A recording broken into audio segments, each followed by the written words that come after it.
8.5 ঘন্টা পর মগরা থানা থেকে মুক্তি দেওয়া হলো চাকরিহারা শিক্ষক নেতা সুমন বিশ্বাসকে। আমরা চাই সব যোগ্য শিক্ষকের চাকরি থাক, আর এর জন্য লড়াই চলবে। মুখ্যমন্ত্রী তো আমাদের দেখলো না, বিরোধী দলনেতাকে বলবো আমাদের বাঁচান, সব রাজনৈতিক দলকেই বলবো পাশে থাকার জন্য। রাজ্য সরকার ভয় পেয়েছে, তাই আমাকে অপহরণ করেছে, গুম করার চেষ্টা করছে। এভাবে দমিয়ে রাখা যাবে না, প্রাণ চলে গেলেও আন্দোলন হবে। মগরা থানা থেকে বেরিয়ে বললেন সুমন বিশ্বাস। ভোর রাতে আমাদের বাড়িতে হঠাৎ করে বিশাল পুলিশ বাহিনী পৌঁছে যায়। আমি আমার মামার বাড়িতে ছিলাম, জানতে পেয়ে, কারণ যেহেতু একটা পূর্ব নির্ধারিত আন্দোলন ছিল, তো আমি এখানে আদিসপ্তগ্রামে আমার এক বন্ধুর বাড়িতে আসি যে এরকম ব্যাপার। তো তারপরে রাস্তা থেকে অজ্ঞাত পরিচয় দুজন ব্যক্তি, আরও একজন ছিল, দুটো বাইক করে তারা বলেন যে আমরা স্পেশাল ব্রাঞ্চের অফিসার। তারা জোর জবরদস্তি গাড়িতে আমাকে তুলে নিয়ে নলডাঙ্গা, যেখানে ব্যান্ডেল বিদ্যা মন্দির যে স্কুলটা, যে জঙ্গল, সেই জঙ্গলের কাছে আমাকে নিয়ে যায়। স্বাভাবিকভাবে যা পরিস্থিতির সৃষ্টি হয় সে কথা আমি আর বলতে পারি না। প্রথমেই রাজ্যের পুলিশ মন্ত্রী, তাকে একরাশ ধিক্কার। আজকের আন্দোলন ছিল, সেই আন্দোলনকে ভঙ্গুর করার জন্য, ভেঙে দেওয়ার জন্য এই সারাদিন ধরে যে চেষ্টা চলেছে, সেই চেষ্টাই মাত্র। তারপরে আমি দেখলাম যে ফোনে ফোনে আলোচনা চলছে, এই যে সামনের ব্রিজটা, এই ব্রিজে মগরা থানার যিনি আধিকারিক, তিনি তার সাথে এখানে আমাকে গাড়িতে করে নিয়ে আসে। সেই গাড়ি করে আমাকে হাসপাতালে নিয়ে যায়, চেক আপ করে। সারা দিন আমি এখানে বসে থাকি, একটা ঘরে সারা দিন আমাকে বসিয়ে রাখা হয়। সেই সকাল 9টা থেকে এই যে জাস্ট বেরোলাম, একটা ঘরে শুধু বসে আছি।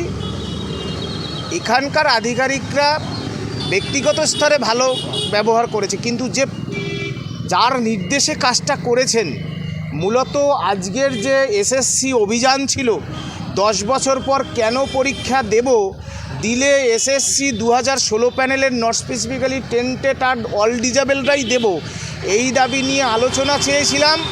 আন্দোলনে ভয় পেয়ে আমার বন্ধু যোগ্য শিক্ষক সুবল হত্যার বিচার চেয়েছি, তার পরিবারকে 10 কোটি টাকার ক্ষতিপূরণ চেয়েছি। সে কারণে আমাকে আজকের এই সারাদিনের যে চক্রান্ত দেখলেন, এর জন্য একটাই মানুষ দায়ী, পুলিশ মন্ত্রীর, যার নাম, তিনি এই কাজটা করেছেন। আমি ধিক্কার জানাই, লজ্জা জানাই, লজ্জা জানানোর আমার ভাষা নেই। একজন যোগ্য শিক্ষকের চাকরি খেয়ে নিয়েছে রাজ্য সরকার, স্কুল সার্ভিস কমিশন। তাকে, তাদের আন্দোলনকে দমানোর জন্য মিথ্যে কথা তো বলছেই, তাকে একেবারে যেটাকে বলা হয় হাইজ্যাক করে নেওয়া, গুম করে দেওয়া। আমাকে যদি ওখানে গুলি করে মেরে দিত, আপনারা বডিটাও খুঁজে পেতেন না। কে আমাকে তুলে নিল, কারা তুলে নিল, কোনো জানা নাই।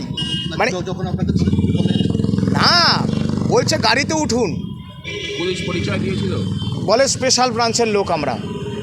গাড়িতে উঠুন, নিয়ে গেল, নিয়ে তো তারপরে ভালো ব্যবহার বোঝেন। কাকে? কাউকে। আমি বারবার আমার ফোন কেড়ে নিয়েছি, আমি বারবার বলছি যে আমাকে একটু বাড়িতে বলতে দিন। এখনও পর্যন্ত, এই জাস্ট এক্ষুনি ফোন দিল, কারোর সাথে আমাকে কথা বলতে দেয়নি। আমি বারবার জিজ্ঞেস করেছি আমার অপরাধ কী। পরিবার তো দূরের কথা, কারোর সাথে কোনো রকম কথা বলতে আমাকে দেওয়া হয়নি। এখানে পুলিশ অফিসাররা কোনো কথা বলেছে আপনার সাথে? কোনো জিজ্ঞাসাবাদ করেনি, একটা শব্দ পর্যন্ত করেনি, শুধু বসিয়ে রেখেছে। আজকের আন্দোলনটাকে ধ্বংস করার জন্য, মানুষের কণ্ঠরোধ করার জন্য আমাকে আজকে সারাক্ষণ বসিয়ে রেখেছে, সারাক্ষণ। হ্যাঁ, সেটা দিয়েছে তারা, আমি তো বলেছি সেই ব্যবহার। এরপরেও আরও শক্তিশালী আন্দোলন হবে। আজকের যে আন্দোলন, কায়দা করে পুলিশি ক্ষমতাকে ব্যবহার করে সরকার চেষ্টা করেছে, এই অভিজ্ঞতাকে কাজে লাগিয়ে আরও খুব শীঘ্রই ঘূর্ণিঝড়ের মতো, আরও গতিবেগে, আরও টর্নেডোর মতো গতিবেগে আন্দোলন সানাবো আমরা। বলে দিলাম, আমি ভয় পাওয়ার জন্য আজকে দেখে নিয়েছি, সাক্ষাৎ মৃত্যুর থেকে ফিরে এসেছি। সুতরাং আমার ভয় ভেঙে গেছে। আমি আজকে বাংলার মানুষকে বলবো, আপনারা আমাদের পাশে দাঁড়ান। যেভাবে হাইজ্যাক করা হলো, এইভাবে রাজ্য সরকার, রাজ্যের পুলিশ মন্ত্রীর নাম মুখ্যমন্ত্রী মমতা বন্দ্যোপাধ্যায়, তার পুলিশ প্রশাসন এইভাবে একজন যোগ্য শিক্ষক, চাকরিহারা শিক্ষককে হাইজ্যাক করে নিচ্ছে যাতে তিনি আন্দোলনে না যেতে পারে। এর থেকে লজ্জার, রাজ্যের মুখ্যমন্ত্রীর শাসনকালে আজকের দিনটা হচ্ছে সব থেকে কলঙ্কতম দিন। আমরা মনে করি সব থেকে কলঙ্কতম দিন। একজন যোগ্য শিক্ষককে গুম করে দিতে হচ্ছে, হাইজ্যাক করে নিতে হচ্ছে আন্দোলনের ভয়ে, যিনি কিনা নিজেকে আন্দোলনের মূর্ত প্রতীক বলে মনে করে। এখানেই মানে আমি তো এখন ব্যথিত আছি। পরে বলবো, প্রেস কনফারেন্স করব, তখন আপনাদের সবিস্তারে জানাবো। তারা বললেন এনকোয়ারি করবেন। কারা তুললেন? আমার নাকি জীবন সংশয় আছে, তাই তারা এনকোয়ারি করবে কারা তুলে জঙ্গলের কাছে নিয়ে গেল। আমি আপনাদের মিডিয়ার মাধ্যমে জানাচ্ছি, মাননীয় মুখ্যমন্ত্রীকে এখনও বোধ 100 চিঠি দিয়েছি, গতকালও চিঠি দিয়েছি। মাননীয় মুখ্যমন্ত্রী মহোদয়া, আমার জীবন সংশয়ে ভুগছি আমি, আমাকে সুরক্ষা দেওয়ার ব্যবস্থা করুন। আজকে আপনাদের দেখাবো ব্যান্ডেল যে বিদ্যা মন্দিরের যে জঙ্গল, সেই জঙ্গলে আমাকে নিয়ে যাওয়া হয়েছিল 3 জন, যারা পুলিশের পোশাকেই ছিল না, কোনো রকম কিচ্ছু ছিল না। তারা আমাকে সেই জঙ্গলে নিয়ে গিয়েছিল। সেখানে গিয়ে কি করলো? সেখানে নিয়ে আমাকে দীর্ঘক্ষণ বসিয়ে রেখেছে। ফোনে কথা বলছে।